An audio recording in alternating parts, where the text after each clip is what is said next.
Oh yeah. Did you what is it called? Tokyo drifted into the parking spot for parallel parking. No. No. Oh, you should I have. like cut the wheel really hard. Oh, did you? As soon as I see in my right rear view my tire getting close, I just cut. So I was able to do it in 2 moves, but I was also practicing like in lichens, and the actual parking spots in lichens are a lot smaller than what they do there. Oh, And at the place, they give you 8 feet wide and 24 feet long. really? So it's like kind of unrealistic, but I'm glad I practiced in a smaller space because I was able to do it. Heck yeah. Good. They're in front of JoJo's. I always get worried about it. Sometimes I have to parallel park there. I'm like, ooh, I don't know. It's close. Yeah. I don't like doing it on the road because if there's somebody behind you and they don't realize that you're doing it, They could be right up your butt. Yeah, and then you're it's just like, come on, back up. It's just like nerve-wracking. You got 4 on the block somewhere else. Yeah. If that ever happens, I just, like you said, go around back and just come up in the back and park there. I'll walk up. Yeah.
So I'll give you another minute to finish up here, and we'll go over it.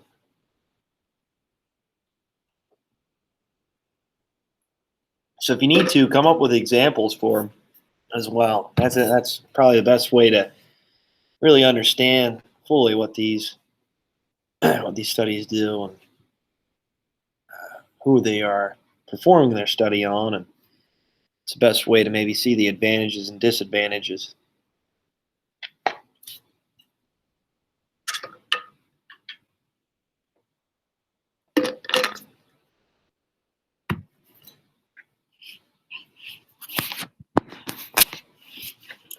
Henninger took my charger again. I don't know what to say about this guy. I'm going to have to start charging him soon. You know what I mean? He's lucky I charged mine up in the morning. You should say you should have passes on your homework now. because he forgets his charger all the time. It's like, you know what? You forget your charger all the time, so I should be able to maybe get a late assignment in for this homework here. No, I'm kidding. He's usually Oh, is he? Oh, good, good. What a good guy. All right, so let's go over this real quick because I want to give you some time to read through this ethics and research. There's a lot of interesting studies that you're going to read about and experiments that I think you're going to find shocking in many ways of how some of these participants that are in these studies and in these experiments are affected. And, you know, how this might actually live with them for the longevity of their life. It's kind of scary. It's kind of almost unfortunate in a way, right? All right, longitudinal study. What is a longitudinal study? What is that? Hannah, what's a longitudinal study? Describe that for me. Longitudinal study is one group or subject that's studied for an extended amount of time Yeah, and observe the changes. yeah, good job. Do you have an example of one? I don't think so. No? Okay, yeah, so longitudinal study, easy way to remember it. You're studying someone over the longevity of their development, all right? Or it might be a study that's going to take a long period of time. Okay. So in many cases you'll see this in developmental psychology, seeing the development of someone over a period of time, either it's with their social groups, interest groups, hobbies, maybe how they comprehend and understand concepts of information, right? There's many different things you can talk about and study with a longitudinal study. Some pros to it, advantage of it. What do you think are some advantages of a longitudinal study? What do you think? So, an example, like you're studying someone maybe for 20, 10 years, right? It's a long time. You're taking observations of that person or those groups of people for a long period of time. What are some advantages of a longitudinal study, you think? What do you think, Sarah? I'd say just being able to learn how and why things progress the way they do. Okay. I guess. Yeah, good job. Good job. Yeah, so exactly. Like you're studying that thing or that person or that group of people for a long period of time. Let's say it might be a football team or something, right? So you're taking a study on them through the course of the season, all right, and in the course of their career and see how they maybe advanced or picked up on some different concepts, you know, see how their maybe technique has changed. There's a lot of different things you can talk about with it. Good. And some advantages of it is that you're studying that group, that person, right? And you can really detail some information about their growth over time, or maybe they digressed, depending on what you're looking at. Maybe success rate. For Tom Brady, it just seems like it's success all the way through, right? It's unbelievable. But for the longevity, you know, longitudinal study, advantages of it is you're studying that person or that group of people for a long period of time. So your information is going to be directed towards that person specifically or that group of people specifically. And you can really detail the changes or the growth or the development over a long period of time. What about disadvantages, though? What do you think, Campbell?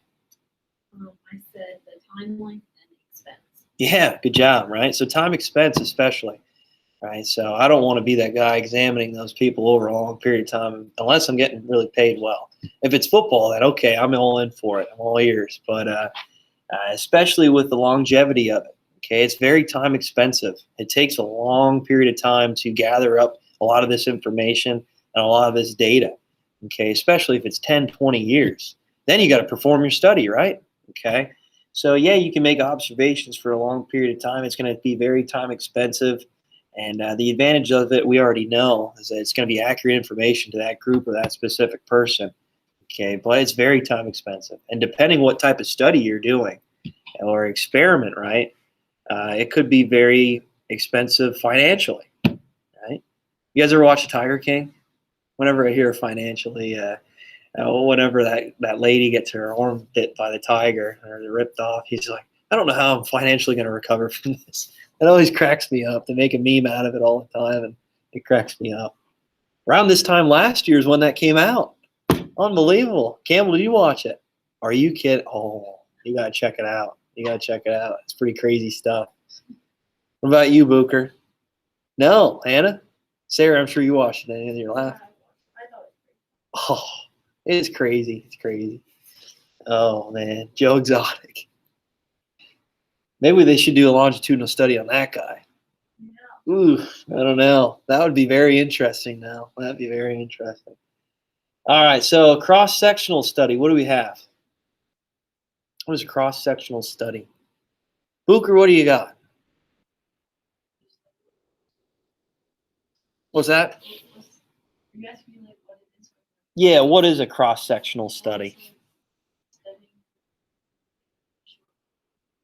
Yeah, like at that instance, right? At that time period for, let's just say for, you're trying to, study a group of people or study a person, and you might be doing the same thing with developmental psychology. Okay, you could see how people grow from year to year. Right? With a longitudinal study, you're studying that person specifically or that group specifically. A cross-sectional study is you might be, like for instance, in this class, let's say I want to see the growth over 10, 20 years. I might study Campbell for 2 years, well, for a short period of time. Let's see, she's at what age? How old are you? 17. Okay, so 17 years old, I'm studying you for that short year. Okay, I might study someone else then for another short period of time at that specific time. Okay, I might study someone else, let's say at age 25, someone else at age 30. Right, so you're observing different people, okay, and different groups, subject groups, to pick out some observable behaviors, or you're trying to write down some certain description of the people at that certain age. So they're different people, different subject groups, okay, and you're trying to gather this information, let's say of development, okay, of these people. For the most part, you would try to do something that, the people that have similar hobbies or similar interests, right? Okay, so it might be someone of a specific area, right? So that's kind of what you would maybe focus on if you're trying to do a cross-sectional study. But some advantages of it is obviously it's trying to eliminate some of the time expense. Well, obviously that a longitudinal study has. So you're observing one person at age 5, another person at age 10, another person at age 15, another person at age 20. And you're gathering that information, getting it all at once. Oh, there it's done, right? So what are some disadvantages to it, obviously? What do you think, Sarah? So it can be like theoretically different for every person. So like it doesn't mean that because someone at age 10 is, so smart or something that the other person will be the same at that age. Yeah, exactly, right? They might have different tastes in entertainment. They might have different ideas. They might have different learning abilities at that certain time experience, social groups, interests, you name it, right? So everybody's different. So the data that you're gathering is not going to be the same as what you see with a longitudinal study. You're not going to have that same report for that specific person or that specific group. I know me especially. Oh man, I was into all these different things. Pokemon cards. Oh, I was big into Pokemon at one point, believe it or not. Yu-Gi-Oh stuff. You guys remember Pokemon? You guys know what Pokemon is? Yeah, I was into that. I was into football, so I was kind of a jock, but I was into like kind of weird stuff, I guess. I wouldn't call it weird. It's not weird. Well, a little bit. Collecting cards and doing all these different things, watching cartoons.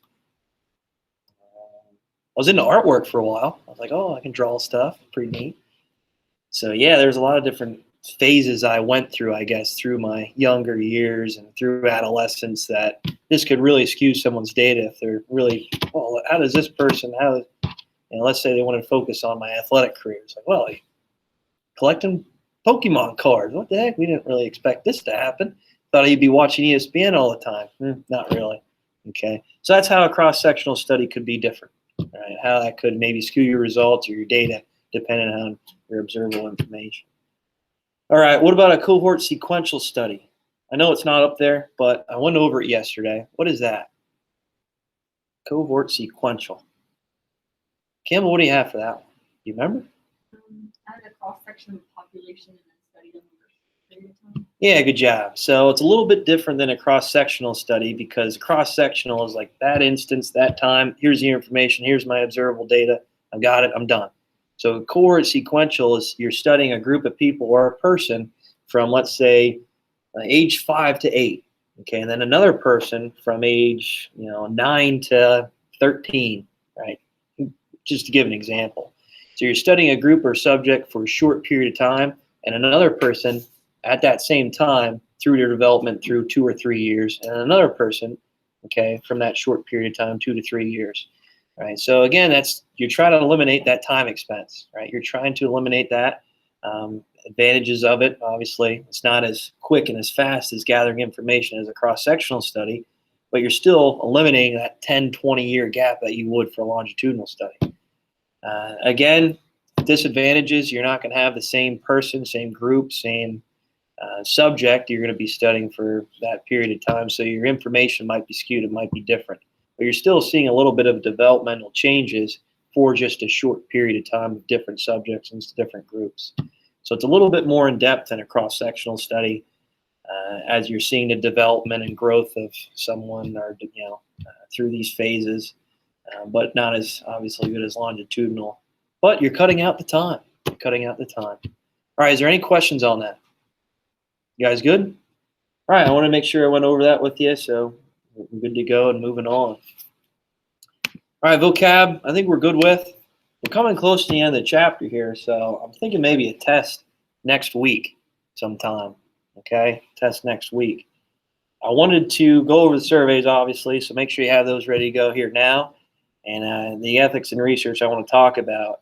And then tomorrow, I think I'm going to assign the research. It's like a research project. So you're just going to examine an experiment. You're going to look at an experiment that interests you. I have a list of them. So, and if there's one that's not on the list you want to do, go ahead. That's pretty cool too. If there's something that interests you and you want to talk about it. So it's just going to be a written page of, what the study was about. Okay, find the independent, dependent variable, experimental control group. And some of them might not even have them, right? Okay, you might actually find some of these experiments that might not even have those control groups or experimental groups, or might not even have an independent variable sometimes. Ooh, can't forget that, but some people have done that. And then just find the impact of it. Maybe how it crossed ethical guidelines, okay? Maybe how it's important to still study today, significance of it, all right? And then obviously just create a presentation of it. So like a page, 2-page response of that, and then a presentation, because we'd all like to hear about these other studies because it's impossible to go through them all. Does that make sense? Okay, so again, that's going to be probably next week. I'll assign it tomorrow. It's going to be due next week, probably before the test. All right, I'm thinking maybe midweek, Tuesday or Wednesday. Does that work? Yeah, it shouldn't be too long. It shouldn't take you too long to do. All right, where are we at? Oh, surveys. So did everybody take my survey? Yeah? Okay, let's see the results here. And Sarah, I'll show you how to create the Google form then, so that would be nice. Okay, so when you go to Google, obviously you have to be signed into your Google account. You can just use the one that you have from school. And you just go to the grid here, so the apps, and you scroll down to forms. Okay, and this is how I do all my tests. So this is how I do all the tests here. You can do a quiz, you can do a blank worksheet, okay, all these different things. But for now, we'll just do the surveys. So a sample survey, okay, I'll bring up a form for you, Sarah. It'll just be a blank one. And over here, you can just add questions, add the title. Okay, so for instance, I'll just add here, you can do a multiple choice. You can do check boxes. You can do short answer if you even wanted to. A paragraph form. Okay, many different things that you could really do. I like to just keep it for multiple choice. So for your survey, just keep it multiple choice for now. And how did you get to the sample survey again to edit? You can just do a blank one. So here, I'll bring it up real quick again. So you go into the apps, you go to forms. I never realized. Oh yeah, then you just do blank. So you can just hit blank, and I'll bring up here. I'll just do it real quick. It'll just come up like this, and you can edit it however way you want. It's a great way to perform a survey, I think. Obviously, when I was in college, I feel like we did. They probably did, but I didn't even think about it. I just wrote it out on paper, and here I am passing slips of paper out to people. Obviously, it takes a lot longer to gather that information, gather paper from people. So that's how you do it. That's kind of how you do it. So then you go to responses. Well, here, let me delete this one here. I don't need that one. Okay, here's my questions in multiple choice then. But I go to responses, and it's really nice that it even comes up with graphing. It comes with presentation of your information. So with the multiple choice, it was really nice to have because I can pick and choose and see which I guess say information or which choices you guys thought were most popular. Okay. So it's really nice when you go through this. It shows all the responses that you have. And with multiple choice, it's nice because it's a directed primed result. Okay. I'm directing you to choose one of the selections or choices that I have or answers that I want you to pick. So let's see here. Orange, maroon, and white. That's the one that won 50%. Now this was for the merged district, right? With Millersburg and Upper Dauphin. So that makes sense. Orange, maroon, and white. I think that would be good. Let's see what else. Black, maroon, and white. That'd be kind of cool. 16%, 33%. Black, gold, and white. Oh, someone wants to be Halifax, I guess. What the heck? We already have black, gold, and white. All right, mascot. Here we go. Mascot. So the blue, we stay the Trojans. I like that. Let's stay the Trojans. Ooh, the Outlaws. That's a cool one. That's a cool one. The Warriors. That's neat too. In today's world, I don't know. I might be crossing the lines there, especially with the Washington Redskins. Well, I have to get rid of that name. Okay, here, last one. Possible name of the school district. Upper Dauphin area. That makes sense. There's a lower Dauphin, right? There's a central Dauphin. And I think there's a Central Dauphin East High School too. So why not just be Upper? It makes sense. Northern Dauphin County. Okay. And then Upper Dauphin Millersburg School District. But as you can see with the multiple choice, this gives you great data and great response information. It puts it right in a graph for you, and it's easily recorded. So if you're going through, let's say, 100 people that you want to survey, there's the information. It gathers it right away, and it gives you that information pretty quick. And there's ways, to be honest, I can actually look into it a little bit more to show like a histogram. All right, it shows different ways to represent your data, which is nice. But the pie charts is what I like.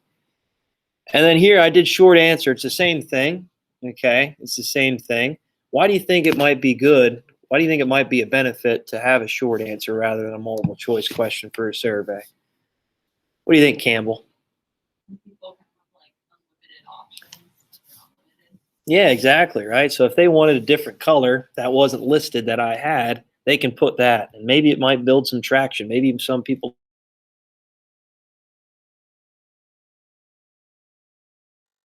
pick out what color they would actually want. Why might it be problematic, though, Campbell? Why might it cause an issue to your survey? Or You your may not get like unified responses. All confusion. Yeah, it might be all over the place, right?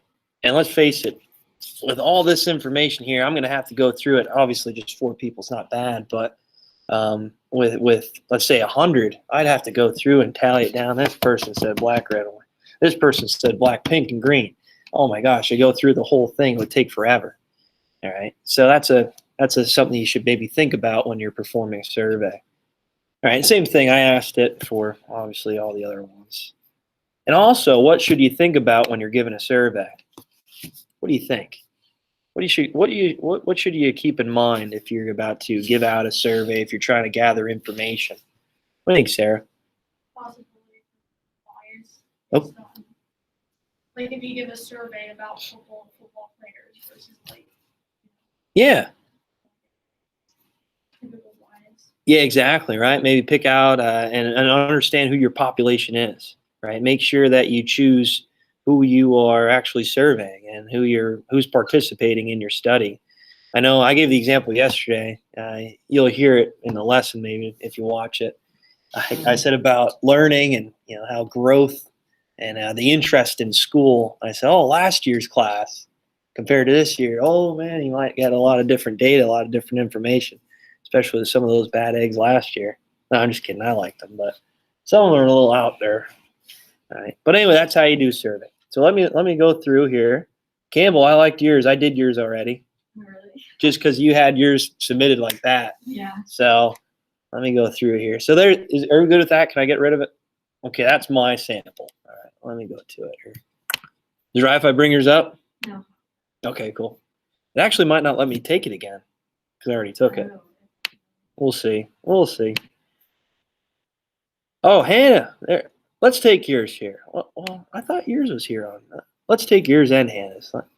Let me take Hannah's first. Okay. Sample survey here. Oh, remote. Good one. I like this. Yeah. Should Upper Dolphin have a remote education option for next year? Oh boy. What other one I take, you're going to be, oh, what the heck? Let's just say yes for now. How will the students have the remote education option? Available for all students, taking assessments. Ooh, I like the doctor referral. Yeah, let's do that one. There's no remote education option. Which do you choose? Return in person. All right. That's what I want everybody to do. Do you feel you can stay focused if you are remote?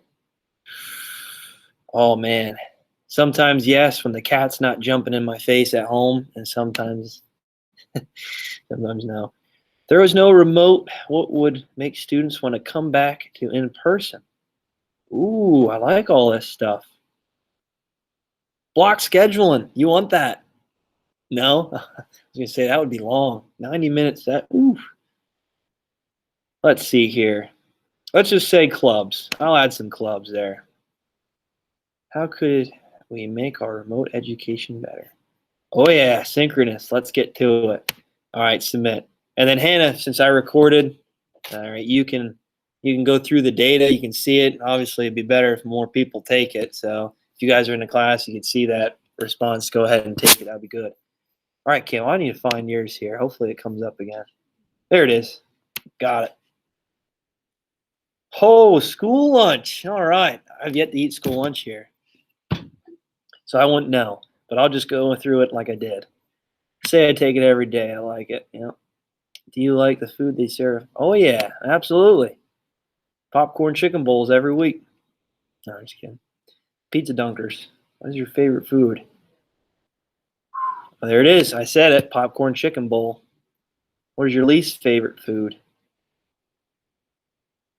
I don't know. How is the chicken waffles?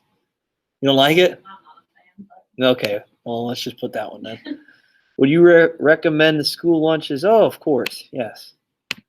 Okay. So then you can go through your data then. I know I gave you 2 different responses, so you can check that out then. All right. So there you go. There you have it. So I wanted everybody to do it and post it up in the comments, so then you can go, oh, Booker, I'm taking yours. Let's take it. Let's just take it. This is the last one I'll do. Which ice cream do you prefer? Let's check here. That's going to be tough. I like it all. I like cookies and cream. Which topping?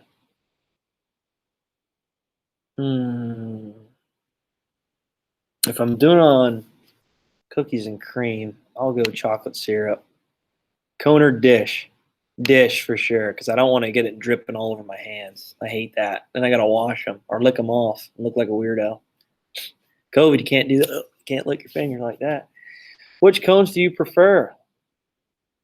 You know what? I think I do like the pretzel ones. If I would have a cone. Soft serve or hard serve? Hard. Yeah, definitely. Do you score? You scored me. Okay, 0 out of 0. So you did a quiz on it. I see what you did. Okay, there you go. There you have it. Hopefully that was beneficial for you. I'm going to now post the assignment for today, ethics and research, and I will later add that the lesson on here, the video lesson, so you can check it out. So just complete the activity below. So there's a little bit of a reading to it. Sorry. And then you have to answer the questions that are attached with ethics and research. It talks about some of these experiments that maybe crossed ethical guidelines. Oh no. Check those out. If you want to, do further research on it. So I like to put this out there now. So then maybe this is something that you want to do your project on, your presentation on, right? So there you go. There you go. Okay. So I'll give you some time to work on that. You have about close to 10 minutes or so, 9 minutes.